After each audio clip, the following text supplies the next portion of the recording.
Thanks for listening to Middle Aged and Mediocre. I'm Cash. I'm Joel. And we are a podcast about all things strange and unusual, death and UFOs, and other creepy, Cults, weird, random ghosts. There you go. Yeah. Not just naming things in the room. Oh my god.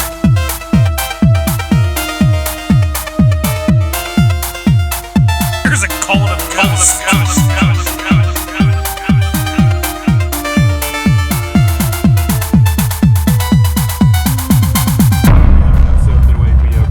I'm Cash. That's Joel. That's me. That's you.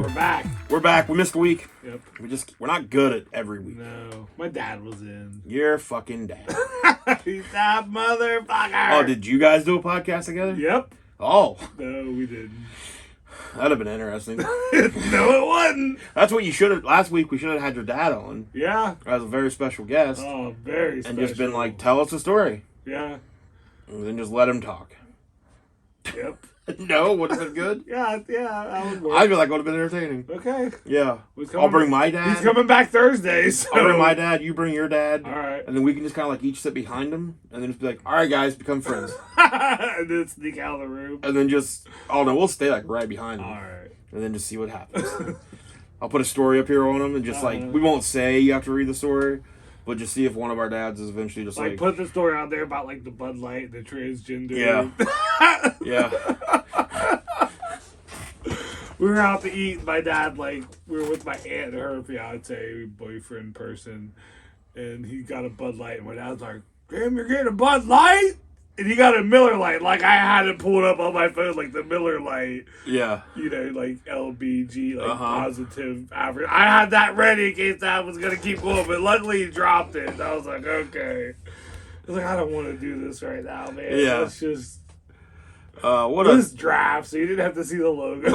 What a silly thing. I know. That They're like, look at this country singer going That's throw out some their of- Bud Light. that some of our best children rocks got involved with.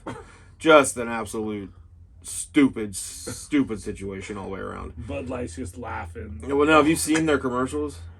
No, Like I just know the backlash. So, like, do you know, like, what started the backlash?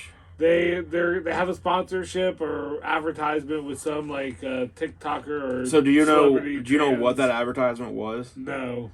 It was on Dylan Mulvaney. It was on their Instagram, like I think a story or a reel. I don't even think it was it might have been a video they actually posted on their feed. Yeah. But I think it was like a reel or whatever. And it's like just them. I don't know Dylan Mulvaney's pronouns. I'm going to say them if that's not right. I'm sorry. But it's just them like with some like cans of Bud Light, and then they say something about like enjoy Bud Light. Like, it's not a commercial. It's not anything. Yeah. It's not anything. But I don't know if it was. I think it was sponsored by Bud Light, but like it wasn't a commercial on TV. Yeah. It wasn't a huge campaign ad that Bud Light was doing. Online. It was nothing, and that was the whole backlash. So then in response, People are so scared and dumb. the new marketing director, CEO, whoever she is, of Bud Light, said that the reason for the partnership was that she wants to pull Bud Light's image away from the frat boy kind of lifestyle, and expand. Which it's Bud Light. It's Bud Light. Shitty, What the? It's shitty fucking beer. If you want to pull away from the frat boy image, get better beer. Yeah, would be the way to do that. Bud Light, it can't pull away from. No, it. that's your That's people. what I used to drink was Bud Light Because they can beer, afford it. And I feel so bad. It is so bad. But then, so then all the backlash happens with Kid Rock. Which did you notice that Kid Rock doesn't actually hit any of those? Yeah, I think there's someone else shooting off camera, and he's just. So. Then, like the picture surfaced of him like at some sort of event with like a trans lady there. Of course. Yeah, but now he's just like, oh, fuck you, Bud Light. Yeah. He's just so dumb. Well, so then Bud Light puts out the marketing person, CEO, whatever, it said the thing about the frat boys. They took a leave of absence because of all the backlash, whatever. Well, so then Bud Light puts out this statement where they're like, we're a beer for everybody. We didn't mean to start a fight. And then they immediately released this commercial that is the most generic, plain, just nothingness commercial where it like shows. Can't offend anybody. It'll show like farmland. And it shows like a guy like handing another guy a beer and then being like, yeah. And then it shows the Clydesdales, and then it's just like Bud Light. Anheuser-Busch is an American tradition or whatever. Just the most unoffensive, like, we're so sorry. They need to bring back Bud Ice, and I think that would. I think that would heal the world. Yeah. If Bud Light was Bud Light. Bud Light. I don't think that would do as well. If Bud Ice. Yes, beer with lice in it. It's crazy. I used to. Bud Ice would really make you sick. I mean, if you were just like, how can I shit for 2 to 3 days? Bud Ice. Non-stop. Bud Ice. Painfully. Bud Ice. Bud Ice and the Jets. Yeah. So, yeah, it's such a stupid time. Yep. We have... I don't know if since we started this podcast, it hasn't been a stupid time. Yeah, Are we at fault for everything happening? Yeah, probably. I could see that. Because I feel like things have just kept getting dumber and dumber and worse since we took to the airwaves. But that's what we look for, too. So, you know. And I think we try to be a sponge for it. If he has the hammer, everything looks like a nail. It's true. But yeah, I would like to think of us as like a sponge, where I thought we would soak up a lot of the dumbness. I'm very soft. And yeah, we're both soft boys. But it hasn't happened yet. The dumbness is still out there, just seething and oozing. We're reporting on it. And we're reporting on it. Speaking of ooze, not really, kind of. But I saw they're releasing a new Snake Mountain playset. Oh, yeah? I thought you might be interested. It looks very, like whatever, what was the one from the 80s? Yeah. Probably. Yeah. So it's like way too, they like change like some of the stuff. So it's like just very like modern and plasticky and they should just do what they did kind of shitty and just like do a reissue or whatever. Yeah. It's like they changed the was there a snake? Yep. That like ran out. It was a hand puppet. A couple snakes, yeah. And the first one's a microphone. Yeah. Now this one's just like this thin plastic snake thing. Oh yeah, I got the original. You know that. Oh, I know. But I took some toys down. Had to get my VHS tapes up. Yeah, my VHS collection. Is you have like 3. 100,000. You forced a box of your old. You're afraid to come over to my house on me. Like, I don't know where I'm going to put those. It started with like 4 or 5. I think you know, with like 20 something. Yeah. Yeah, it's sitting right behind you. Yeah, I share the wealth. I don't know because I got that. I mean, that shelf's full. Yeah. That's your problem. Yeah. I don't know. I'm gonna need to. You're gonna need a bigger boat. I'm gonna need to build a shed in the back that I can house these things in. VHS tapes. So yeah, a comedy show last night. Yeah, and I looked at the camera. What was that? I don't know. I don't mind if you look at the camera. But what a weird face you made at the camera. That's all I kind of have. They're all weird. Okay. Yeah, I went to Portsmouth, Ohio, and that's a place. Yeah. And it was 2 hours away, or like $147 Generals if you. Yes. If you that probably works. I probably used that joke on here before. I'm sorry. I don't think you have. Okay, I used it on stage. That's cool. It's Carlin Haggerty, Nikki Ryan. I got to go last. I didn't feel much like. That's weird. Yeah. Thanks. You don't ever go last. I know. I didn't mean that was weird. Like, how do you that's Carlin put me on last. Well, you always open. I know, it's weird because they're both like super fucking dirty and shit. Then I get up there and I'm like, hi. I'm like, what if words sounded a little bit different, but you kind of knew what I was talking about after you thought about it, huh? But people I got some, but they were like there to see this Nashville chick, Abby something or another. She had a whole giant like stand up of her, like Abby something live. Oh, okay. I think she's from Portsmouth, so like her family was there. There's like 80-year-old women in the audience, Like, one of them was laughing at my shit. That made me feel good. But, like I said, I had to follow Nikki and Carlin. So, I mean, it's just... Which is... They're both super funny, but I don't know. I felt like I would have been better first. You should have, like, went up and just been, like, referenced their material and then be like, I'm going to say one thing that's going to be level with them, but it's going to be somewhere in my set. You're not going to know where. And then just, like, somewhere just insert just a heinous thing to say. And then be like, wasn't so bad, was it? Like, now you prefer my jokes about voodoo. Yeah, I didn't even do that when I should have.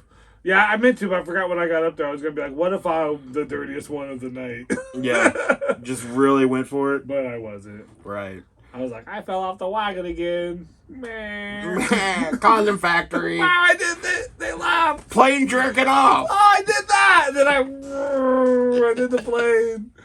You know my shit. Yeah. Nikki said she was sitting at the table with Kylie, and she's like, I would say your punchline before you would to every single one, and Kylie just kept laughing. Because Nikki's seen my shit. I think I could probably do yours. I could do part of your set. I'm sure if I brought you the set list with like the joke titles that'd be fun. And stuff, yeah. That'd be fun. It'd be fun if you wrote your set out for me, and then I wrote you a set. Yeah. Just try to, and then you have to go do whatever I write you. Just try to make a joke about it. No, like I'll write you the whole. You write me out your whole. Oh, okay. Like word for word, I hate writing. And then I'll write you out like a whole bit, like a whole set. And then and switch them. Can't read it first. No. You just gotta go do it. Yeah. Let's do it. I'll get you canceled so fast. No, don't get me canceled. I'm barely hanging on. I would just definitely insert a bunch of things where you just make you laugh, so you're not even able to get it out. All right, yeah, I like that. Insert things in me. Yeah. Speaking of inserting things in things, a story just came out the other day about the mysterious deaths of 6 cattle in Texas. Half a dozen, and people are starting to already think UFOs. Yeah. But yeah, in Texas, there were 6 cattle found mutilated, which this has been happening. Like, cattle mutilations have been happening for quite a while now. And there's been like the chupacabra to blame, UFOs. I'm guessing just like really horny farmers. Yeah. Like, who knows who's all doing this? Hyenas. They could be doing it. But maybe a dingo ate your baby. This was in Madison County. And the county sheriff's office. How are the bridges there? Pretty good movie. I've never seen it. Pretty good movie. I thought you said, I was like, God, I hope that's Madison County bridges or whatever. The bridges of Madison County. Bridges of Madison. It didn't sound right when I was like, Madison County bridges. Clint Eastwood? Yeah, I think pretty so. Sure, yeah. Cool. Pretty good movie. All right. So the Madison County Sheriff's Office released a statement last week saying that Remember that movie? Love Bridges? Cows are dead. I don't think that's what that movie was about, looking back. But they released a statement saying that 2 of the 5 cows had a circular cut made that removed the anus and the external genitalia of the cattle. The circular cut was made with the same precision as the cuts noted around the jaw lines of each cow, because they also cut off the jaw of each cow. Took their jaw? Took their jaw. They took their jaw? Yeah. Oh my God, what are you going to do with the cow jaw? I mean, I know what you do with the cow anus. Oh, I got a pretty good idea what's going on with that. You want to... What happened with it? What do you do with it? I think somebody's having relations with that. Oh, you think? I think they circular saw removed it. Uh-huh. So they could, do what? Stuff. Stuff? What kind of stuff? Like cow butt. You seem like you know about it. Cow butt stuff. Oh. I don't know. Bovine butt stuff. I don't want to put myself fully in the shoe of the criminal. Well, that's the only way you can really capture the criminal. You have to. What if I can't get out of it? Put yourself in the dick of the criminal. Oh no! I think. I've always said that. I'm not. I think that would help law enforcement if they took that approach. Yeah. We got to put ourselves in his dick. What would his dick do? What would his dick do tonight? My God, he's at 7th Street hooker. WWHD. What would his dick do? Or hers. Well, it would still work with H. Now, I would like to just say that this podcast recognizes and feels for the 3 cows whose anuses were not good enough. I know. Fuck you. Yeah. Those poor... Why did you have to kill them? Why can't you check it first? They'd be like, no. Like, kill them all, let God sort them out? Right. You know? I don't know if UFO. I don't know if the aliens adopt that same saying and feeling. I feel like if they're UFOs, they're superior beings. Like there's a way they should be able to scan the cow's anuses to see if they're up to par. For 'em. Yeah. Yeah. I mean, they got bad anuses. You don't have to kill them too. Like their lives are pretty bad already. Yeah, if they already have non-usable anuses, then what are we doing? Although maybe maybe it's for the best. Yeah. What's the point? You're walking around alive with a shitty anus. Like, what's the? You got an unappealing anus. Yeah. Just give it up. Just get out of here with that. Oh my god. Then the sheriff's office shared that there were no signs of a struggle, so the cows were just like whatever, doing the same shit every day. And the grass around one of the cows found at the ranch was undisturbed. No footprints or tire tracks were noted in the area. So, sounds like UFOs. Yeah. But what are they doing with those cows' buttholes? Why are they two? Jawline, or the jaw, Yeah. the butt hole. So they have 6 jaws.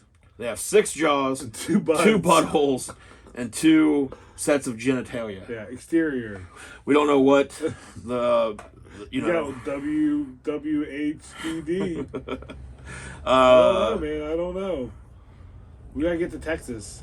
We do. We gotta get to Texas. We gotta get to Cisco. Go fund us. Well, we're actually going to Texas in our story today. All right, cool. But before we get there, one more news story stood out to me. One more This week. This just happened a few days ago. Are you familiar with the company Hasbro? Yes. Toys. They make a lot of things that we've enjoyed. When you first say it, I think of the little WWE Hasbro. At WWE Hasbro. Like you're a little guy. That's you. Yeah, me. But I think they're probably G.I. Joe. Yeah, G.I. Joe. Transformers. They've been around. Hasbro. A lot of board games, I think. Sure. So, have you heard of Magic the Gathering? Yeah.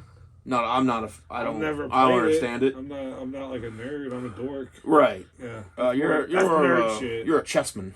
Yeah. When it comes to your gaming. Yeah. And if you like Magic, that's cool. You fucking nerd. Yeah. It's cool. Stay away from me. I like my dork shit. Yeah. I feel like if you like Dungeons and Dragons or D&D, what's that? Dungeons and Dragons. Yeah. I feel like that. I'm sure it's all cool. I just don't understand any of it. I ain't got time for that. I gotta watch 4 things at once. Yeah, you. Although you might want to go ahead and just add this in there too. I can do it. Have you heard of the Pinkertons? I've heard the name, but it's not. That's Weezer's second album. It is Weezer's second album. That's like a place in Japan. I think. So but this is like the FBI's or something, right? Sorta. Okay. So a couple days ago, so apparently Hasbro, they own the Magic the Gathering property. Okay. Good for them, making money. Yeah, so they have a expansion pack coming out called March of the Machine: The Aftermath.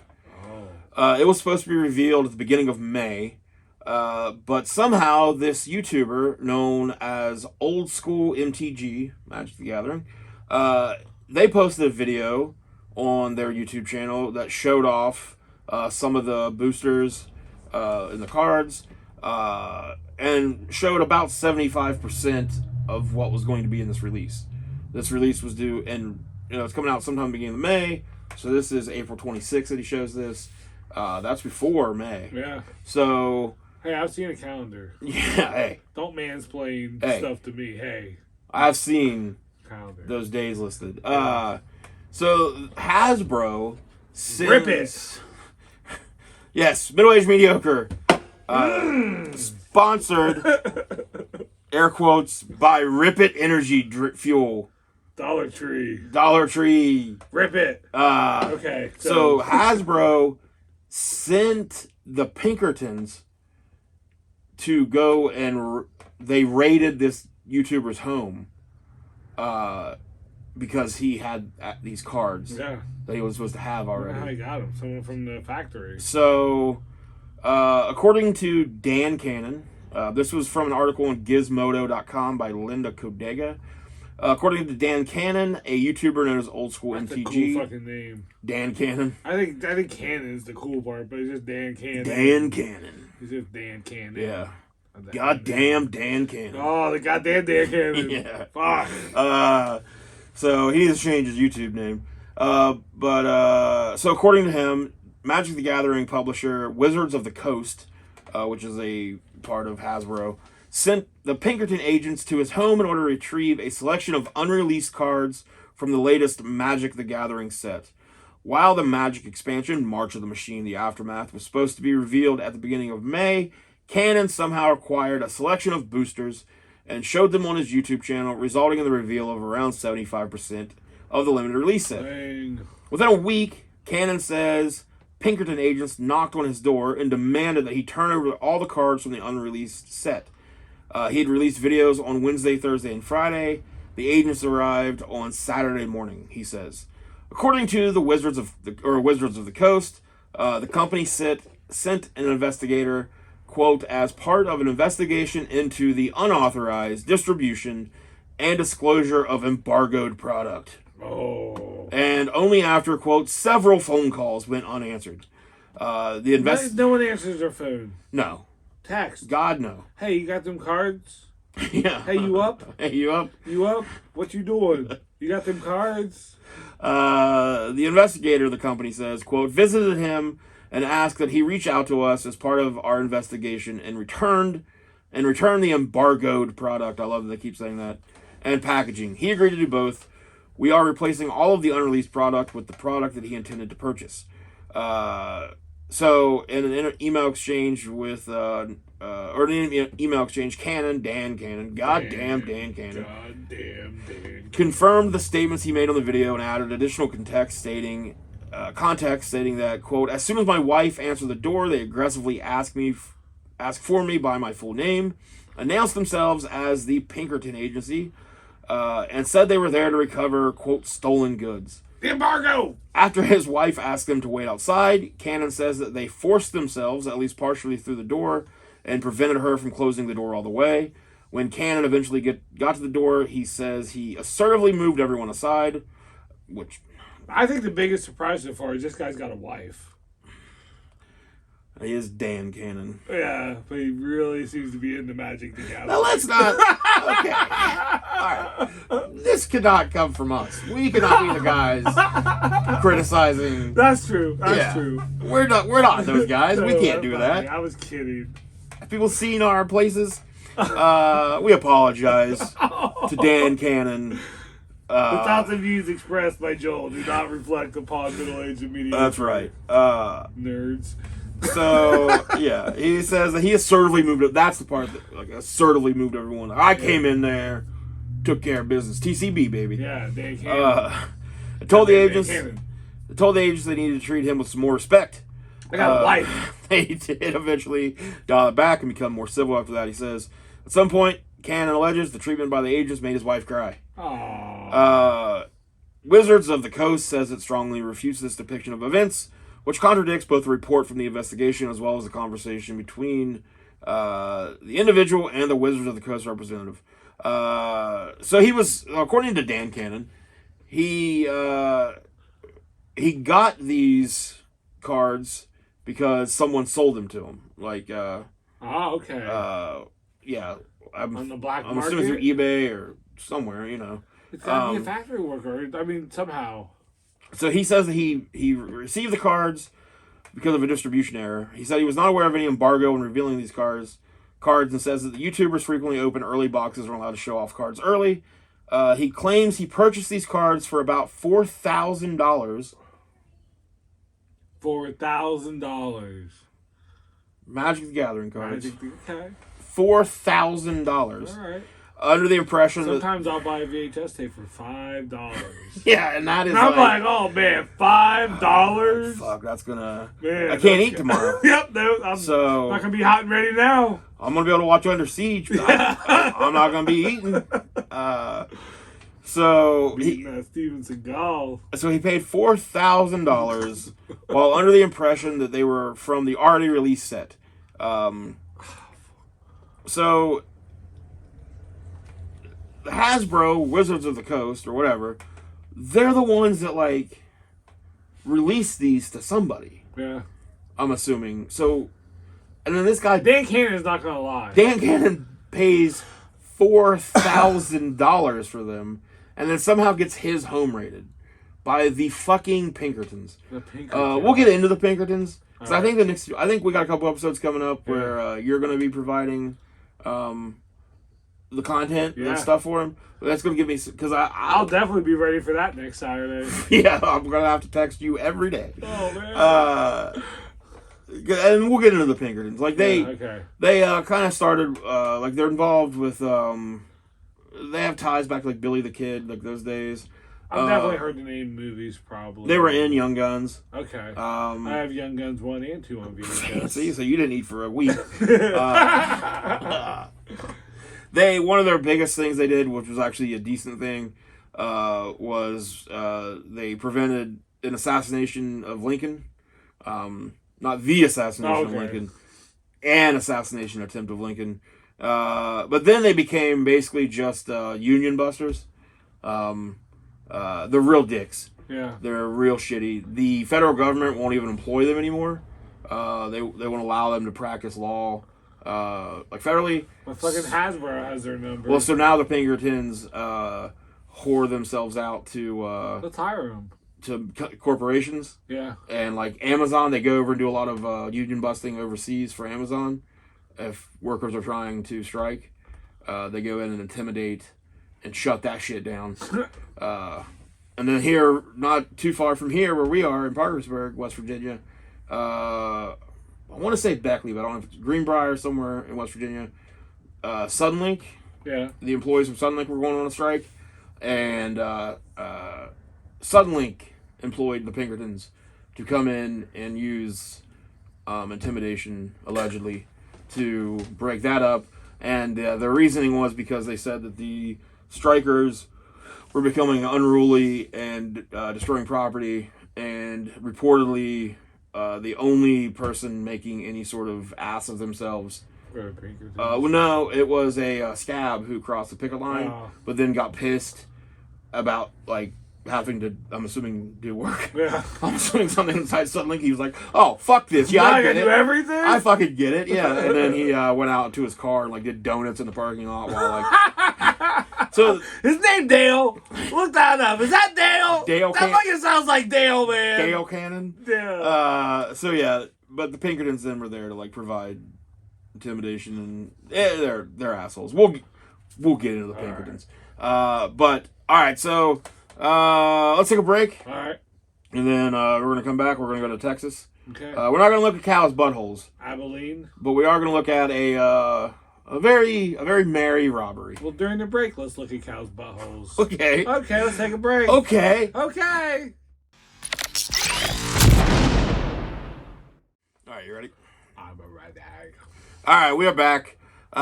So we got this story today that, like I said, it's a very merry bank robbery. Technically, it's one of my stories. It is one. You let me in on this one. Yeah, you did all the heavy lifting. Per usual. Good work. Took me a little bit of work to find. Did you start that again? Yep, okay. We're good there. We're so professional. Yeah, we're. I'm at the lawnmower outside. Yeah, you were like, "Hey, did you start the lawnmower?" Because that's how lawnmowers work. Yeah, we're recording, baby. Okay, we're on there. Live. Not live. No, not live. I mean, we're live right now. Well, are we? I don't know. I mean, on the inside. Yeah. Oh, okay. Yeah. Fine. I'll be the one that's dead. Okay. I don't care. I was thinking, let's just get off track real quick, because I was just thinking about this yesterday. You know how we've talked about before how we're like, how do people without the internal voice exist? Like, so along those same lines, when you were, I don't know when it kind of started for me, but like, let's say like teens, were you able to like envision your future?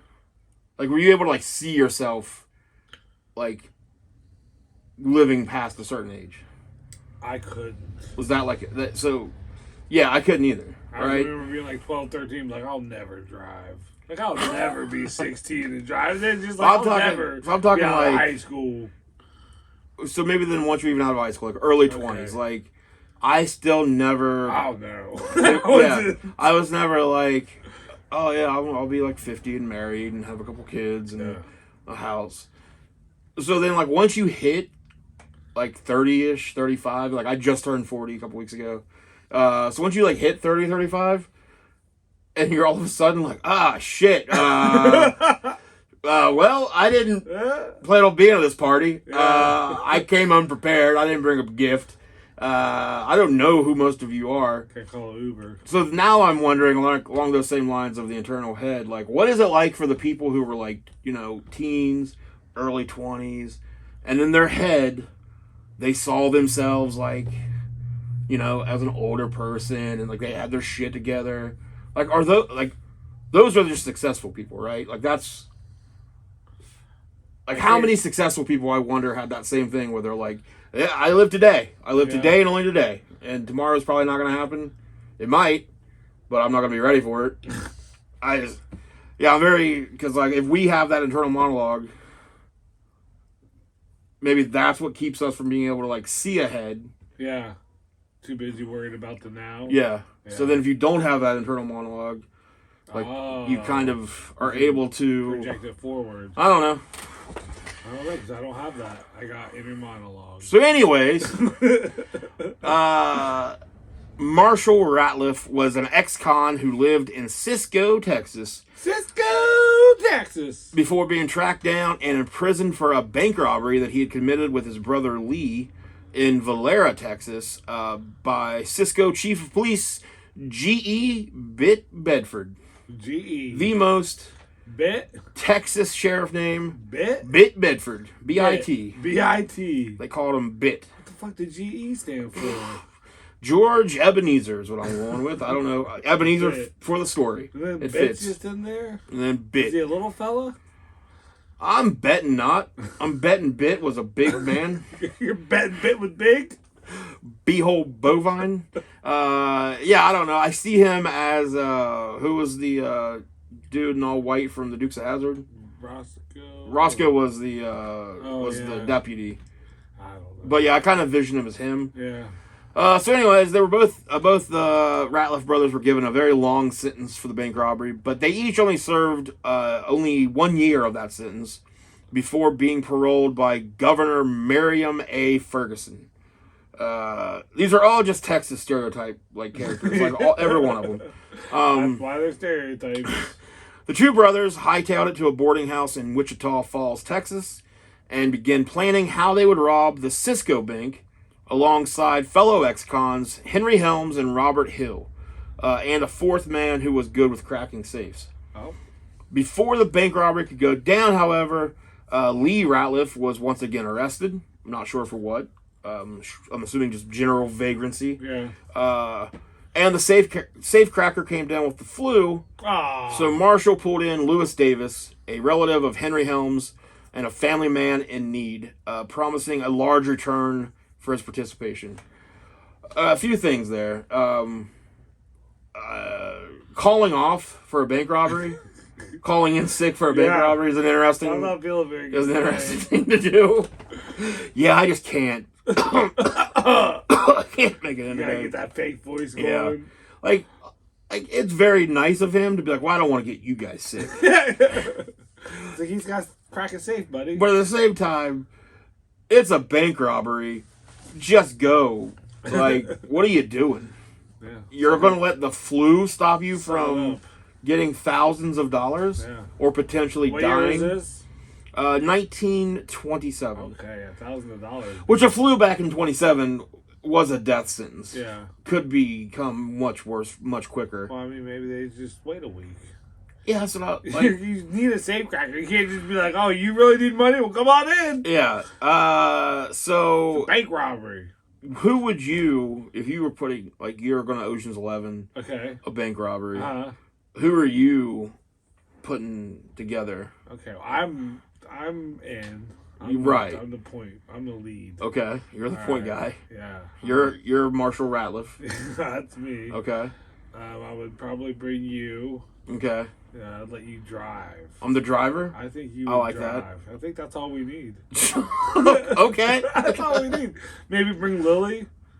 Lily could, like, watch the crowd control. Right. I think you need at least, you probably do need at least a 3 or 4 man group. Well, she could kind of bring, like, the fourth person, the person that we kill, so we get their cut. Like, so they help us. We double cross them. Oh, yeah. Oh, yeah. Oh, yeah. Oh, yeah.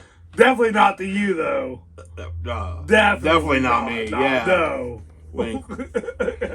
Like, why is there so much plastic on this car seat? Just you sit there and drive. You just drive, dummy. I'm gonna miss you. What? Nothing? Huh? I do think, if you. I think you need someone to watch the crowd to make sure no shenanigans and someone to, like, get the money. Do you send Lily in first and just be like, go in, like, kind of go off to the left, and just start, like, dancing. Like, start doing things. Yeah. And then you get, like, everyone distracted, and then you just stroll on in. Like, the teller's sitting there like, oh, what's happening over here with this little... And I'll just be, like, swinging it around and stuff. Yeah. It's real nonchalant. Yeah. Yeah. And then you're just like, hey, I will shoot that little girl in the head. Oh, wow! If you don't give me all of the money. I regret bringing Lily into this now. Look, you hired me to drive this Stay in the thing. car. What are you doing? Oh, I thought I was driving the robbery. Yeah, you just stay in the car. Oh, I'm just a wheelman. Yeah. You didn't say wheelman. You said driver. I thought I was driving the whole robbery. No, you're the wheelman. No, I knew what you meant. Yeah. You're like, I think my plan. You don't actually shoot her. It's a lie. You're robbing a bank. You can lie. I want to be honest, bro. I want to be trustworthy. What would you like? What would be your approach once inside the bank? I'd probably do the note thing. The note thing? Yeah, I don't want a gun. Yeah. Do you have the finger in your shirt? No, it'll just be a note. Be like, if you don't give me all the money, I'm gonna go home and be so fucking sad. Okay. I'm gonna go home and just just be sad. Jerk and off. cry. Oh. No, just be sad and cry. Is that how you cry? I don't know how it's spelled out on the note. Like, if you don't, I'll just go home and go, You just put, like, a sad face. Sad face. Yeah. Little tears. A rain cloud. Down. Yeah. Over you. Yeah. I'm like, please? Please? Like a second day that I slide across. And it just says, please? They just give you, like, they give you a 20. Like, here. Yeah. And then you did it. You robbed the bank with $20. Yay. And then I peel out of there. Right as you get out to the car. Yeah, I'm not even in the You're car. out of the car. I'm going. Oh, shit. I stole your car and and left you at the scene of the crime. I'm the winner. I'm definitely double crossing you. I'm not giving you the chance. I'll have it. I double crossed you first. I'll track you down. I remember talking about Rob long time ago. worked in the mall, and there was a bank in the mall that we'd have to go deposit money into every day. And I remember just standing there one morning, we were waiting, and I'm with my manager, and they're like we should just, you know, it'd be a bit. They said they're my manager, and they said, like, you know, we could make a lot more money just robbing this place than working today. And I was like, yeah, that's a pretty good call. They're like, and they're joking, but they're like, so how should we do it? And I'm not joking, and I'm looking around, and I'm like, there's 7 people in here plus the 3 tellers. We got to kill them all. Can't leave witnesses. I was like, we got to get the cameras. We got to make it quick. And we just take what we can get and go. And they're looking at me. And I was just like, and then I'm just like, we got 40 seconds. Go! And I was like, ha, yeah, you know, crazy, right? Yeah, I mean. So you want to go back and make some popcorn? So, but I've thought about it. I don't think you can get away with it now. No. I mean, the 20s, the bank robbing time. Yeah. It sounds fun. I think, until we get into some of the details, which we do have a whole story left. So one guy calls in sick. Rob a bank and leave one of our stickers or something. Like, tune in and hear about this. We just couldn't help ourselves. We had to plug the podcast. Every listening counts. We had to plug it. We're going to talk about this on next week's episode. Listen. Like, we actually don't at first. Like, we're almost out the door. They're like, actually, hey, everybody here, real quick. You guys have fun here. You all gonna love this. Go ahead and pull up your phones. Go to Spotify.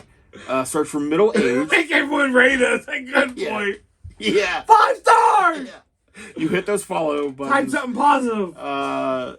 So, yeah, they got a guy that called off from the bank robbery. He's sick. Lee, he's back in jail. So they bring in a new guy. So the four. Makes me that Dane Cook. Yeah, he has like a bank robbery one. He's like, there's always a new guy. And... yeah, so the four steal a car in Wichita Falls and head for Cisco. They arrive on the morning of December 23rd, 1927. Right before Christmas. Right before Christmas. Wow. And they're pretty prepared to make easy money here, or so they think. So during this period in Texas, there were three... This isn't a bank robbery! This is a hold-up. Remember that movie? Mm-mm. And the Inside Man with Denzel? Oh, I do. I mean, I don't remember it. I remember it existing. Yeah, that was a big line from the movie. This isn't a bank robbery! So what is it? I forget. They were like trying to get next door to get like that's right, or some shit or that's right. Yeah, they were using the bank robbery as the cover. It wasn't a bank robbery. No, I do remember that. This is a bank robbery though. I don't mean to be confusing. Sorry. So yeah, they're there in Texas during this time. There are 3 or 4 banks being robbed every day. Wow. In response, the Texas Bankers Association had offered a $5,000 reward. The TBA. The TBA wow. offered a $5,000 reward to anyone who shot a bank robber while they were committing the crime. Oh, yeah. But that's a great system. So when someone reaches in their pocket for a pen, gets shot. I was like, reaching for a gun. Yeah, because I get like 2,500. He might have robbed you. That's what would happen. I killed him before he could rob you. You know, he said it. He looked at me. He's like, I'm going to rob him. Yeah, he told me. He told me. He told me the whole plan. You guys didn't hear that? Yeah. So I killed everybody in the bank, but they all said they were going to rob it. It's fucking crazy. So that's crazy. 5,000. I didn't want to kill them all. That's 5,000 apiece. I mean, we can work out some sort of like bundle package. Like, I'll give you a discount. I'll give you the bulk rate. So as or along with the threat of being shot by a local vigilante, Ratliff feared that he would be immediately recognized if he returned to Cisco, because this is where he's from. He'd already been arrested for robbing a bank there. Not smart. So he decides to conceal his identity by disguising himself as Santa Claus. Because Santa? Because who would suspect Santa? Yeah. Right? Yeah. It's December 23rd. Yep. Why wouldn't Santa be? I have a Santa costume, and you put that shit on anytime around Christmas. You can get away with whatever you want. People sit on your lap. Yeah. Yeah. They will. So as the group get near the bank, Ratliff puts on the Santa suit that he had borrowed from Miss Midge Tellett. Mine's borrowed too. It's borrowed? That, yeah. Well, she ran the boarding house where they'd been living in Wichita Falls. So Ratliff puts this Santa outfit on, and then he's let out like a few blocks away from the bank. Yeah. So the other guys go on, and they go into the alley, and then dressed as Santa. Ratliff, he's just all smiles. But that does bring a lot of attention to you as well, dressed as Santa. It's hard to blend in. He's, just being jolly. Yeah. He's walking down Main Street, headed towards the bank. And then a bunch of kids, of course, are running up to him and ask, Hey, Santa, is that guy in your pocket? Are you just happy to see me? I don't know if they're saying that. Okay. But I do wonder how many of them are like, I want to... Oh, all of them, yeah. They're all like, how are you, good sir? I want a train, and I want this, and I want this, and I want this. I'd love a lollipop. It's 1920, so like, can I have a rock? And he's there's not much. Look on the ground, kid. There's I don't rock. know what they're asking for in 1920. Can I have a lamb? Can I have food? I guess you had food in 1927. Can I shit inside and just flush it down at some point in my life? Can I not die before I'm 20? So not this year, kid. He's answering the questions though. Yeah. He's patting him on the head. Oh, good Santa. Yeah, he's being Santa Claus. Who wants to rob a bank? So the main street of Cisco was crowded with people going about their daily activities. What a stupid idea. The town had Christmas decorations up. Everyone was in the Christmas spirit, so no one thought it was odd that Santa was walking down the street around noon, the day before Christmas Eve. Yeah. Christmas Eve. So still followed by children. I think there needs to be a bigger deal made out of Christmas Eve. Yeah. I like Christmas Eve. It's that anticipation there. It's like, man, tomorrow's Christmas Eve. But then if that becomes a thing. Christmas Eve. Yeah. And then we got. Yeah, when does it stop? Christmas Eve Ocho? Like, it's just Eve. But then we're starting off like the whole month of December? December 27th is going to be Christmas post. You know, Two and posts. then it's all the time. But it would put Christ back in our lives. I mean, like the Jewish people, they have lots of like Eves. They got 8 Eves. Yeah. They're all Eves. They got 8 Magical crazy Eves. nights, is the way Yeah. Adam Sandler's movie said Yep.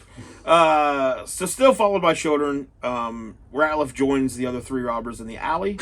I brought these kids. Yeah. Hey, I found some recruits. Kids won't quit following me. I don't understand I don't know why. why. And they head towards First National Bank. Some of the kids even follow them into the bank. Once inside, I think he's maybe trying. Like, if he would have really been able to think quick on his feet, he would have employed my strategy. Yeah. As soon as he walks in and there's like 7 kids around him, he'd have been like, "Ho ho ho, children, go and start dancing for Santa." Yeah. Line up against the wall. And everyone would have been looking at this whole scene, and then like the other 3 guys could just strolled right in and robbed it. Yeah. But he's not a quick thinker. Strong arm. Instead, once inside, the cashier is like, "Well, hello, Santa. How, whatever," and he doesn't respond. He just walks to the desk in the middle of the lobby, where the bank customers are writing out their deposit slips. A few customers were already at the teller's window making their deposits. The cashier again calls out, "Hey, Santa!" And again, no response, because that's not his name. Are you talking to me?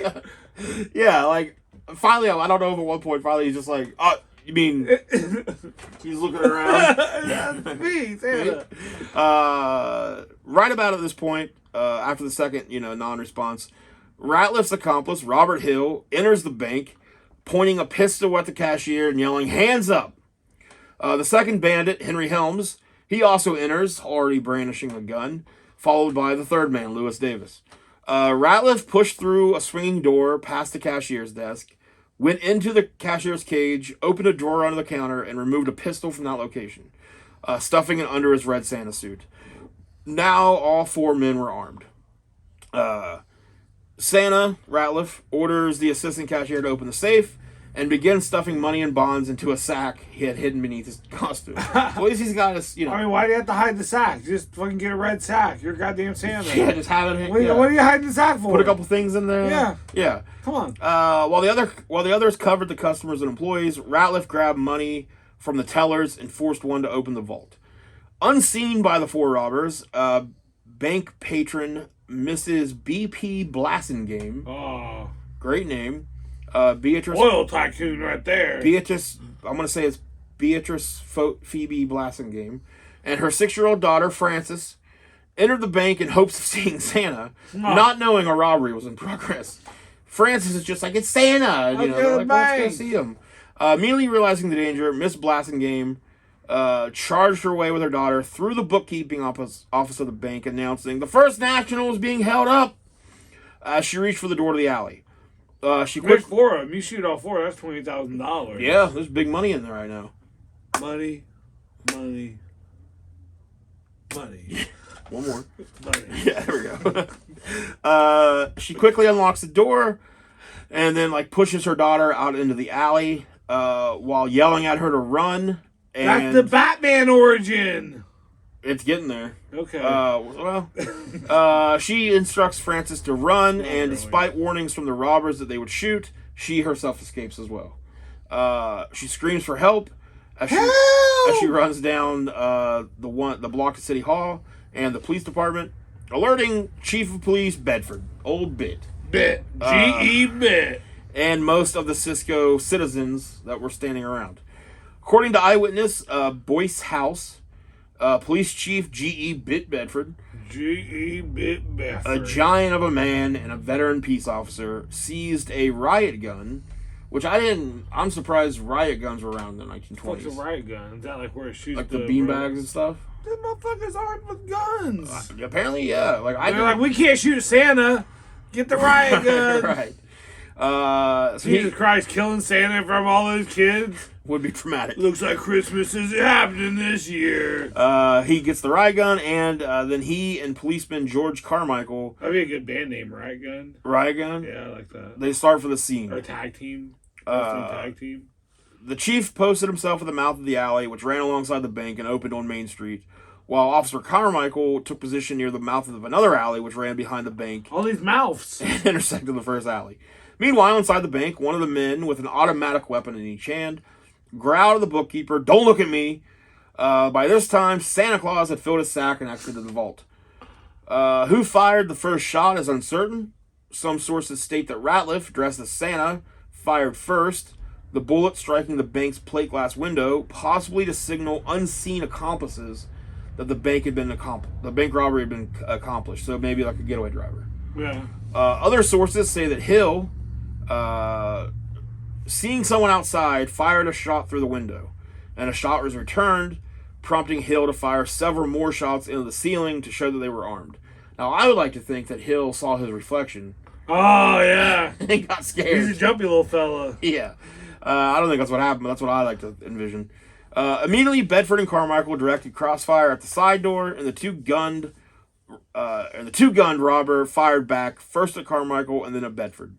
The four robbers took hostages, two little girls, Laverne Comer, age 12, and Emma Mae Robertson, age 10, who were in the bank and used... I feel like those are bad hostages because you want hostages that are at least as tall as you. You do, but at the same time, you want hostages that they're not going to fire at. Sure. I don't think they're going to fire any hostages. But you got... But they can fire, if you're like the hostage up to your waist, man, your whole head's just... But they're probably not going to take the risk of shooting a kid. It's 1920. Yeah. There's kids everywhere. Yeah, I mean... You just fucking... So using the two little girls as shields, they make their way into the alley to a getaway car. Well, they're 12 and 10. Yeah. So, like, they're probably big enough that... Okay. If you want to take kid hostages, that's fine, Josh. I'm just saying, for me, I would take adult hostages, okay? Okay, well, have your kid hostages. You made it clear that you want kid hostages. Yeah. Okay. I think my reasons clear. are sailed. it's whatever. You're going to have a harder time moving around an adult. No, adults are scared, man. They're kids, man. Kids, they can bite you or something. Well. Adults are just going to... You put a gun to an adult's head, man, they're going to move. All right. Keep your kids, though. When your bank robbery goes south... You keep your kid hostages. And you're laying there... I'll keep my adult hostages. Bleeding out. I want you to remember. That's what I'll say. Oh, Josh was right. And I'm running away. I got one kid hanging over my back. I got the other one in my arms. And I'm like, look at me. No one's shooting at me. The kid bites you. Well, He's been bit before. I'm ready. There's gunfire being traded. A bullet struck the cashier in the jaw. Ah, in the jaw. Another struck a bank customer in the leg. So everybody in the bank, other than the robbers, are not having a great time. While yet another customer made a run for it. Help me, Santa! Yeah. Santa, help! I've been so good! Another customer makes a run for it, and they're able to tell Bedford and Carmichael about the hostages. More than 100 shots had already been fired before the shootout in the alley, where the robbers returned to their getaway car. In the alley, Chief Bedford and Deputy Carmichael were mortally wounded. Officer Carmichael found himself reeling from a bullet that had been fired from one of the robbers' guns. Mortally, that means dead. Yeah, they're not going to make it. Fuck. Officer Reddy's, who had witnessed his partner being shot, went to him to assist any way he could. As Reddy's dodged the robbers' gunfire, the four made their way to the getaway car. At the head of the alley, Police Chief Bedford stood in their way. In the exchange of fire, Chief Bedford, who had been a peace officer in the area for some 25 years, was shot 5 times. Damn. Chief Bedford and Policeman Carmichael lay dying of their wounds, and 6... That's a bit excessive. A little bit. A little bit. A little bit. A little bit. A little bit. That's his name. A little bit. Bit. A little bit Bedford. Yeah. So they're laying there dying of their wounds. Nice. 6 just regular-ass citizens, they're wounded. I'm just a regular-ass citizen. They probably like they're saying that. I'm not supposed to be here today. Now, at this point, onlookers rush to hardware stores for pistols and rifles. And then they begin opening fire. Oh, good. So now you just got a whole lot of people shooting. Yeah. A rifle bullet struck one of the fugitives in the arm and spun him around. But all 4 of the robbers begin their getaway, traveling south on Avenue D with their hostages. While they're doing this, they realize that they're almost out of gas. You're not playing better than because they this. forgot to fill the tank before. Whose job is it to get the gas? This is what happens. I had to get the Santa suit. This is what happens when somebody calls in Yeah. sick. Yeah, the new guy's like, I'm new. This is my first day. I didn't know anything about fucking gas. I'm sorry. I mean, the one other guy is Santa Claus. So I don't know how cars work. It can only be one of the other two guys. I never learned how to drive. Yeah. Okay? I don't know how any of this works. This shit scares me. That's why I'd have you, man. You'd be ready. Oh, I feel like good. the tank I'd would be be good to go. full. You'd have like a really killer song ready for me for when I got in. Like, have you seen the movie? We'd have a bank robbery. Have you seen the movie Baby I Driver? don't like to think about it. Oh, because of It's pretty creepy looking. I watched it after I learned everything about that guy, and it's just because of old rapey yeah, rapey Spacey. rapey Spacey. Yeah. But it is a cool movie. Yeah. He's got the playlist going and stuff. I feel like you do that for I'd me. be that guy. Cool. You wouldn't not fill the tank up with gas. I'd have a full tank of fucking gas, man. Christ. I got a car waiting like miles away Yeah. that we can jump into real quick. And that's where you double cross me and then you get into that one. Yeah. You're like, ho, ho, ho, Santa. Yeah, I'm not dressed as Santa though. But I am. You. I'm You are. In my mind, I'm the Santa. Okay. Because I have the suit, so. Right. Yeah. But like I take the beer and like pull it above your eyes, you can't see it, and then Yeah. boom. Or pull it out, like let go of it, where it comes back and Yeah. smacks me. in the face. Look, that was a dick move. Then Boom. you shoot me, yeah. I wouldn't double cross you. Okay. As they neared the edge of town, pursued by the mob, one of their tires was flattened by a shot from law enforcement. The robbers lurched out of the vehicle, brandishing their guns to commandeer a passing Oldsmobile driven by 14-year-old Woodrow Wilson Harris. 14? 14 years old. He relinquishes the car. Sure, sir. The robbers transfer the loot, hostages, and their injured partner to the Oldsmobile in the midst of the gunfire. When they finally had everything ready to go and get away in this new car, they realized they can't start the car because the old 14-year-old kid, whenever they ordered him to stop, he was smart enough to just take the keys out Oh, yeah. and keep them on him. So they didn't think about that either. Fuck you guys. Yeah, so... I may be 14, but fuck y'all guys. Davis, he's the one that's been shot. 2014 is practically like 35. He's already... He's seen some shit. Already been through the ringer. He's back from the war. He's like... Yeah. He's grizzled. He's already smoked 7 packs that day. He's got like 3 kids at home. Yeah. Oh, yeah. Yeah. Like, man, the wife is not going to believe this. He's like, it's whatever. Just do whatever you want. So Henry Davis, he's the one that's been shot. Yeah. You know. Spun him around. So once they realize they can't start the car, they leave him behind. Henry Davis. He's like, it's just the arm, guys. I can walk. Like, no, just you stay here. They leave him in the car, and then they Like, no, really though. It's just my arm, guys. they get the hostages, the money, they get everything back in the car with the flat tire and almost out of gas, and they take off again in that car. So Robert Hill, the one who had followed Ratliff into the bank, was struck by a rifle bullet during the transfer from cars. And then once they're leaving, they realize, it's not till later after they've already left, they realized not only had they left, Henry Davis back, but they also forgot the money. Oh. So... What the fuck, dude? What? Oh. So motherfucker called off. Uh-huh. Motherfucker went to jail. Uh-huh. Brought in a new guy. Uh-huh. Didn't have gas. Right. Forgot gas. Robbed the car, but didn't get the keys. Didn't get the keys. And then they go back to this. One was already shot. Now another one's shot. And then they forgot the money. They forget the money. The whole point. Yeah. Yeah. So the current situation is Henry Davis is laying... It's like the universe is working against these fellas. It's almost like crime doesn't pay. Yeah, it's like, baby, just get a job. Just fucking get a job. So in the Oldsmobile that they can't drive because they don't have the keys for it, Henry Davis is laying there bleeding out. Yeah. I feel like he's probably who they blame for the not having the gas. That's why they're like, stay here. Fuck you, you had one fucking job. Stay here. So they leave him in the money. Yeah. So then the car that has almost no gas... That's the money! And a flat tire, it's Ratliff, Lewis, and Davis, or Helms, and they're in the car with the hostages, the 2 little girls. So they're making their getaway, though. So the mob that's been chasing them, they find Davis and the money. And they temporarily gave up the chase at first because they're like, well, we have the money, and we have one of these money dumbasses. is what matters. Now, if they hadn't taken if they left the 2 little girls back too, those 3 may have they could have just been like, fuck it. I mean, I'm sure at some point they'd have been like, let's try to go find them. Yeah. But at that point, they were like, we got the kids, we got the money, we got this dumbass.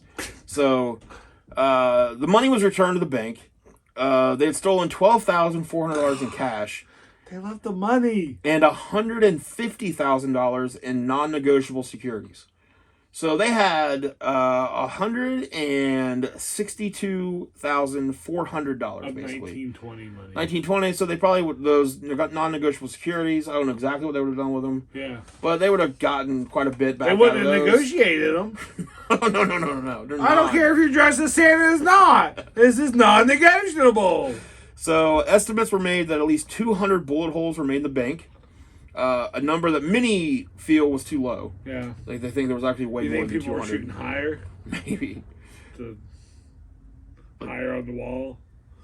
Like the bullet holes were higher up into the wall and the ceiling? What are we getting at? I don't know. It's a bad joke about like the numbers higher, but like the bullet holes are higher on the... Okay. Nailed it! That's why you tune in. Okay. Yeah. Jim's like that. Wow. You can edit that out. I'm not. I'm not could. going to. I could. I'm not going to. What? I think something's higher. I'll say that. So besides the 2 police officers, like I said, 6 townspeople have been wounded in the shootout, but no one was sure whether the robbers or the vigilante mob was responsible for who shot who at this point. Wasn't much of a CSI back then. For Davis, who was a last-minute replacement for the group, this was the only crime he had ever committed in his lifetime. He's the one that's been left in the car. He was taken to a Fort Worth hospital after his capture, but efforts to save his life failed. What? He died from bullet wounds he received in the gunfight at the bank. During the shootout, Ratliff suffered 2 wounds.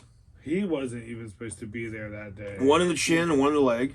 The chin? Robert Hill, the one who had followed Santa into the bank, had been struck by a rifle bullet at the point where they were transferring cars. Sheriff John Hart and his deputies of Eastland, the county seat, had been called by a long distance and given the news of the bank robbery. They all piled into automobiles and sped to the spot where the bandits had... I just picture them all in one automobile. Up. Yeah. Reporters, including Boyce House, followed the action in another vehicle. By House's account, quote, officers and citizens poured in from all that section of the state, and such a manhunt as Western Texas had never seen before was soon in progress. Why did they say shit so dumb back then? They really... we went to look for them. We had a lot of people. A lot of people showed up. We went to find them. Never before in the history of Western Texas. Had never seen before. I've never seen more massive humanity. He says that he wrote many members of the posse were on horseback or on foot as they beat their way through clumps of trees. What else would there be? Searched high grass in the bottoms of ravines and peered around boulders and canyons. Oh. One search party discovered an overcoat and Have you peered around that boulder yet? They found an overcoat and bloodstained gloves. Later, citizens found a suitcase and a pile of bloodstained rags. In the suitcase was cotton and gauze, showing that the bandits had entered their... Like, they at least were aware enough to bring bandages in case... Yeah, a whole suitcase. So they thought of that. They're like, bring the first aid kit. Yeah. Despite the search efforts, the bandits were able to evade search parties and steal another car the next morning. The pursuit continued through Saturday night. One of the results of the crime was its tragic implications for little children in Eastland County. On Christmas Eve, a church in Eastland was filled, and as jolly St. Nicholas entered, another dude, not the Santa Claus. Yeah. You know, just another one of his guys that he employs to go out and pretend to be him. One of his little minions. When he enters the church, a little boy calls out, "Why did you rob that bank?" You broke my heart, Santa! You broke my heart. I loved you and I trusted you. Yeah. By this time, I'm gonna do drugs. Ratliff, Helms, and Harris had raced back out onto Avenue D, with 2 of them firing back at an automobile filled with pursuers. The driver swung east onto a dirt road, and his companions began throwing out roofing nails in an effort to puncture the tires of the posse's machines. He then turned into a pasture, dashing through cactus, mesquite, and scrub oak. The growth became so heavy that further progress was impossible, and the robbers abandoned their bullet-riddled car and the 2 hostages several miles from town and continued on foot. Chief Bedford died on Christmas Day, and policeman Carmichael a few days later. Bedford. Old Bit, he's dead. On Christmas. He bit it. Yep. Afoot, the desperados, Ratliff, Hill, and Helms, were able to steal a car, find food, and eventually con a young man into the use of his automobile, taking him along as a prisoner. Come on. The father of the young man seized his shotgun and fired after the fleeing car, and those bullets hit his son. I'm going to say, you're going to...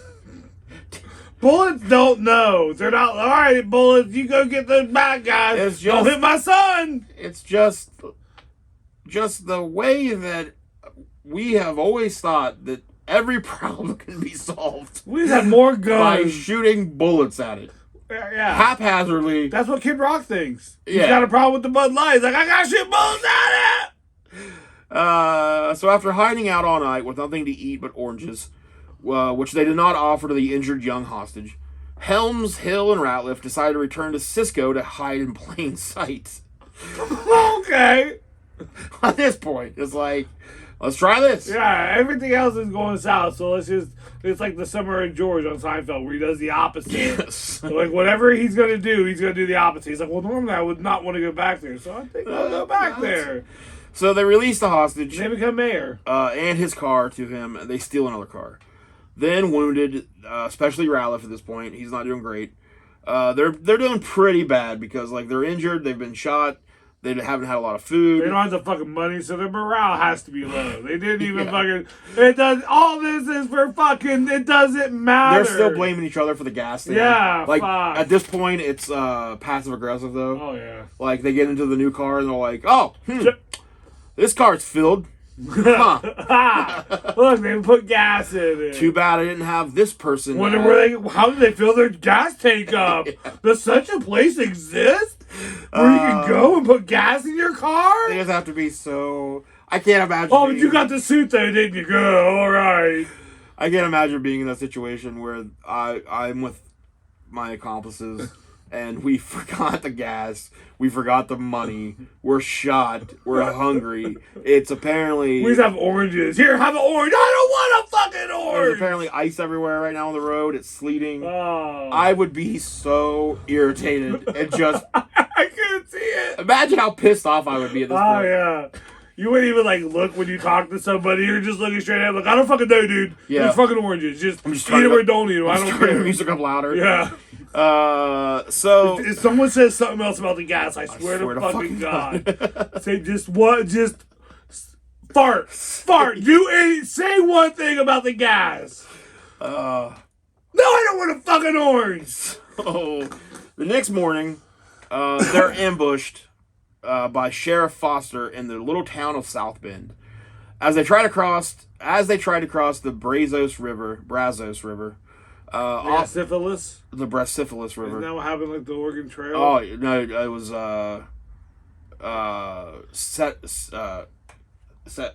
not sedentary. I don't know, dude. Never mind. An They Oregon just made me Trail. think Oregon Trail. Dysentery. Dysentery. Yeah, that always got you. Gonorrhea, was that on there? No, I don't think Crabs? Mm-mm. Herpes? Just dysentery. Okay. Yeah, which I think like made you shit a lot. Yeah. I think you just shit until you I got died. dysentery. Then you died from it though. Oh, I mean, I'm gonna die. Yeah. Maybe just taking a while. So they're trying to cross this river, and officers spot their car coming. The driver caught sight of a gun in the hands of one of the officers and began rapidly down the road. Then, as the members of the posse scurried into their automobiles, the car whirled and rushed away. Skirt. A car chase followed, with a shootout in an oil field as the three tried to escape, running towards the wells. Oil field? This is Texas, This baby. is fucking Texas. Yeah, this is a Texas bank robbery all day long. Involved in the firefight was Deputy Sheriff Cy Bradford, famous for bringing law and order into the coal fields, which that's never good for the coal miners, and neighboring towns, and later as a Texas Ranger during the turbulent oil days. His career was filled with gunfights in which Bradford's cool-headedness and marksmanship always brought him out the victor. Before Bradford's car had rolled to a stop, he was out with Old Betsy, his double-barreled shotgun. and an extra pair of shells in one hand. Bradford fired once. I keep that thing on me.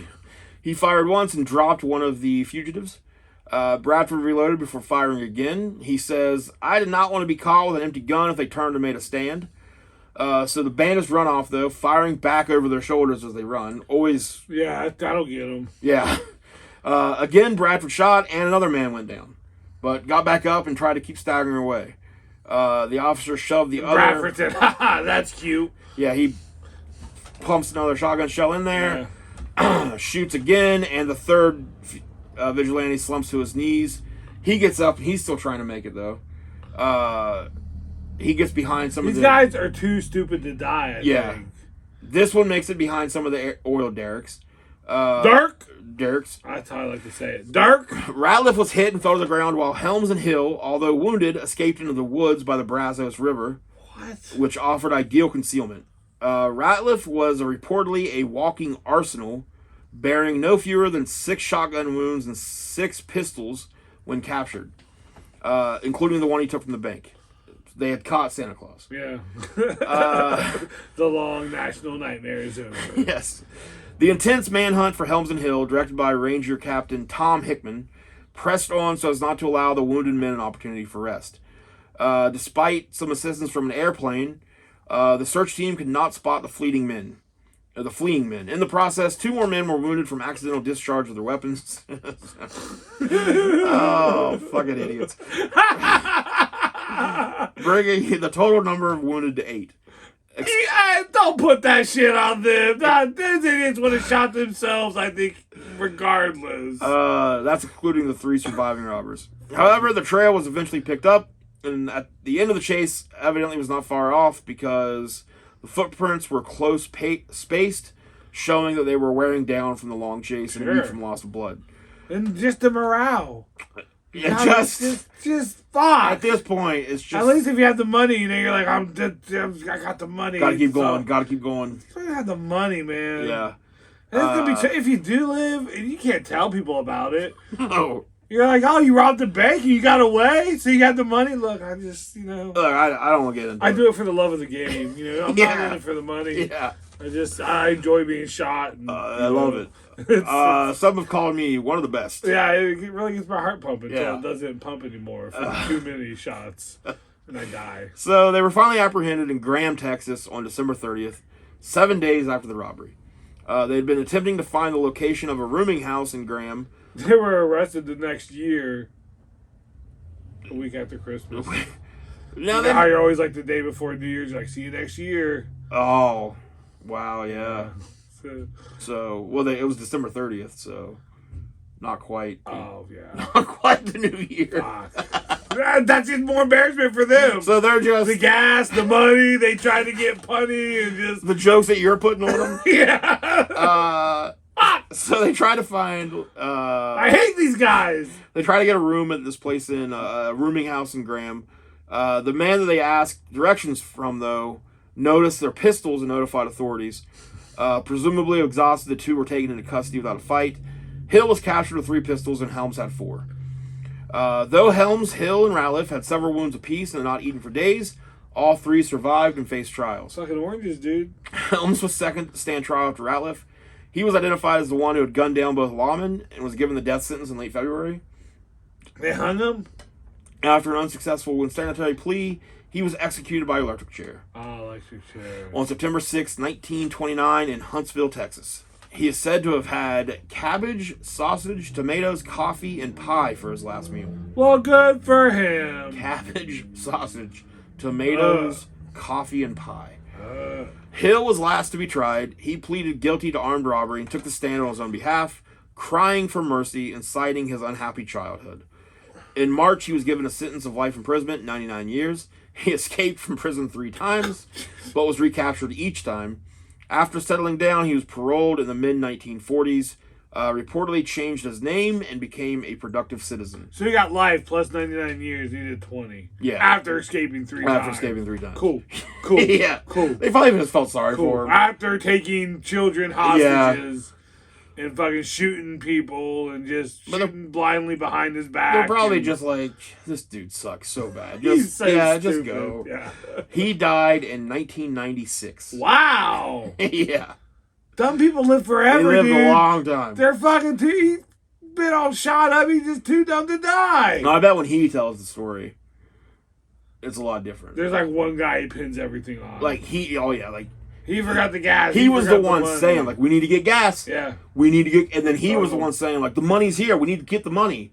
Oh yeah, his story is way different. Then he was like, I was like shooting it out, and I gave myself up though. That's because, a cool life though. All that, then he escaped jail 3 times, Yeah. and he lived to another. God, yeah. So Good for him. Marshall Ratliff was convicted of armed robbery on January 27th, 1928, and was also sentenced to 99 years in prison. 10-year-old MMA Robinson's testimony identified. I thought she went to jail. You're my 10-year-old dude ended up being also part of the robbery. She identified. She was grounded for 7 weeks. Ratliff as the man disguised as Santa Claus. On the way to his cell, Ratliff muttered, quote, That's no hill for a high stepper like me. Okay. What? So I don't know if he's saying, like, this isn't going to hold me, Yeah. I guess. I think Is what he's saying? He's above it. Months later, on March 30th, he was sentenced to execution for his role in the deaths of Bedford and Carmichael, although no one could testify to having seen Ratliff, dressed as Santa, fire a gun from the bank. Ratliff appealed his case, and when that failed, began behaving oddly in hopes of an insanity plea. He began acting insane the day of Helms' execution, much to the conviction of his jailers. His mother, Rilla Carter, filed for a lunacy hearing in Huntsville. The civilians of Eastland County grew infuriated to learn that Ratliff had not already been executed for his deeds, and were further aggravated by this new development. Judge Davenport ordered Ratliff... He was still wearing the Santa suit. They're like, make him take it off! He cannot be Santa forever. That's not right! Lots of prisoners in there sitting on his lap. Judge Davenport ordered Ratliff be extradited to Eastland County Jail, writing a bench warrant for armed robbery of the Harris's Oldsmobile. On November 18th, while awaiting execution there, Ratliff feigned paralysis, convincing his jailers Patrick Kilbourne and Uncle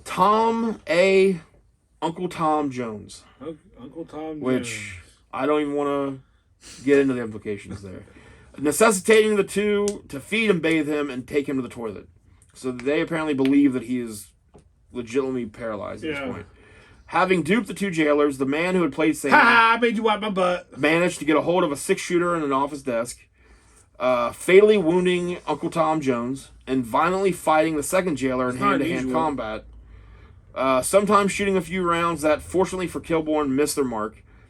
Most of the town, including the fighting jailer's daughter, watched helplessly through the jail windows, unable to break open the steel door to help Kilbourne, as he pinned Ratliff down, beat him into unconsciousness, and returned him to a cell.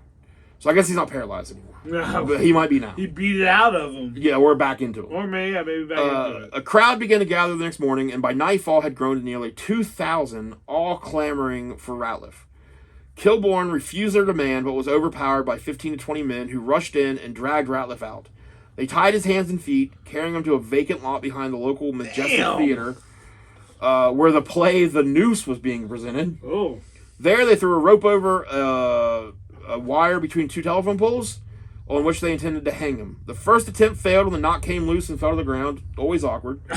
The second time, however, they used a stronger rope and were successful. His last words were, "Forgive me, boys," before he was hoisted 15 feet in the air. He was pronounced dead 20 minutes later at 9:55 p.m. on November 19th. Do you think they hated him more because he wore the Santa costume during the robbery? It probably didn't help. Man, it's just like no one. I mean, the police officers died, but like one of the robbers died. The other guy got the death penalty. I mean, they took 2 little girls. Like, I'm sure the town people were just like... I think town people just want any reason. They're like, we can kill this guy. They're probably thinking like, why aren't we killing this guy? Yeah. Like, whether he shot those 2 cops or not, they're like, he was involved in taking 2 little girls prisoners. He's the cause for He's not the Santa. situation happening. He pretended to be Santa, which made that one little boy cry in church.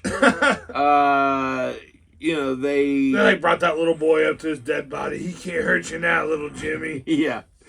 As he's hanging there swinging. I'm gonna have nightmares. So yeah, that's the story of the Santa Claus robbery. That's a good story. Cisco, that's crazy. Texas. Yeah. I liked it. Yeah, I'm shocked there hasn't been a movie yet. While we were talking about it, I was like, man, this would be such a good movie.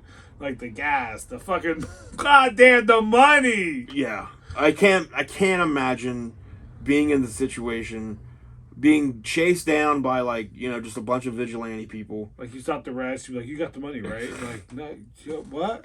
You got the money. Yeah. Don't fuck with me right now. I'd have killed everybody. I got an orange. Yeah, I would have saved the police and everybody having to shoot the other people with me. I'd have been so mad. Yeah. And it's the 1920s, so that's what we do. We shoot each other. Yeah. So the kid's son got shot because the dad's just like, I'm gonna shoot your general direction. A shotgun. A shotgun. Not understanding how shotguns work. They spray. They spray. I don't know very much about guns, and I know the shotgun spray. Yeah. Yeah. So, I guess, the moral of the story is probably not a great idea to rob a bank. Gas up. Gas up first, though, if you want to. I think make a checklist.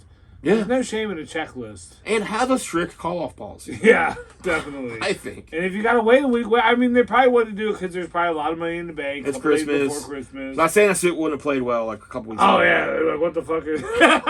Yeah. So they kind of had to, I feel like he was so hung up on the dude. He's like, we got to get this done by Christmas. Yeah, what? I'm going to dress as, the fucking New Year's baby? Yeah. What am I going to dress as for New Year's? Yeah, stupid. And what's after that, right? Valentine's Easter Day? Bunny? Am I going to be Cupid? You going to wait for Easter? No, I got to be Santa. Got to be Santa over here. I don't know why. Hey, I'm walking to Santa over here. Why he became a New Yorker. That's what we do. So, all right, well, we'll be back. We'll be back next week, hopefully. Mm-hmm. Maybe not. Who knows with us? Can we talk about what next week is going to be? Yeah. PG-13, middle-aged and mediocre. We're doing that one next week? Yeah, right? So then we got two things. Oh, do we have two things? Uh-huh. But the PG-13 one works. We'll see if I get it done. I hope it does. I'm going to. I'll have it ready. Yeah, we're going to do our first PG-13 episode, which is going to be a real crime. Okay. Well, let's not spoil the movie. All right, yeah. Let's not spoil that we yet. Won't spoil it. It should be. It's got me. It'll be interesting though. I'm looking forward to doing it. It'll be the first one. My daughter wants us to do it. That's why she's gonna be 13 in November. Yeah. So we're gonna do PG-13 real crime. That's gonna be fun. Yeah, and then you're gonna threaten her with a gun. Yeah. That's how it works. It's as long as you're not really going to shoot I'm not threatening her with a gun. I'm threatening the bank teller that I will shoot that kid. Okay. I'm putting her life in the bank teller's hands. You look at her like you have a little smile and wink. Now, once I make the offer, it's on the bank. Lives are out of my hands at this point. There's nothing you can do about it. That's right. Okay. Other than follow through with my threat. Yep. Which I will. So, that's the way you were raised. Yeah. So, Rebecca. What kind of day are we going to have? If you want that little girl to keep on dancing, give me the money. I suggest giving me the money. Yeah. Money more important than that? That's what you're saying? It's on you. This money isn't even yours. I can't control it. I know that kid's not yours either, I guess, I suppose. But do you really want to live with her death on your hands or the loss of money on your hands? So my plan's going to work, is what I'm saying. That's the worst. Ho, ho, ho. Ho, ho, ho. All right. Well, thanks for listening and watching. Which, by the way, if you've listened to this point, kind of like to tell you, but we're gonna try to have videos of the episodes available on our YouTube. So you can just go to YouTube and search for Middle Age Mediocre. Yep. But we're gonna try to start posting video episodes. Mugs. Yeah, like our faces. Yeah, our faces. I thought we hadn't. And I had to stop for a second to be like, do we have mugs? We don't have mugs. We need mugs. We do. Just. That's what you do with them. You drink. But yeah, we'll be back with our first PG-13 episode, and then we're gonna have. It's got a fucking rule, dude. I think there's another episode that you're gonna do. I think just that. No, there's another one. There is? I'll figure it out. Well, I mean, we need to bring back Ronnie Crawdad too. Yeah, we got to do another Crawdad episode. Yeah. But then I think we'll do like a pretty deep dive into the Pinkertons. Yeah. Because they got some interesting stories. But like and subscribe, follow us, follow our TikTok. We're we're going to be trying to post more stuff over on there. And rip it! Turn the camera a little bit. There you go. Rip it! When you're not listening to us, just rip it. Energy fuel. Energy fuel! Power. It's power. Sugar-free. And the flavor... It's so good. The flavor is power. That's right.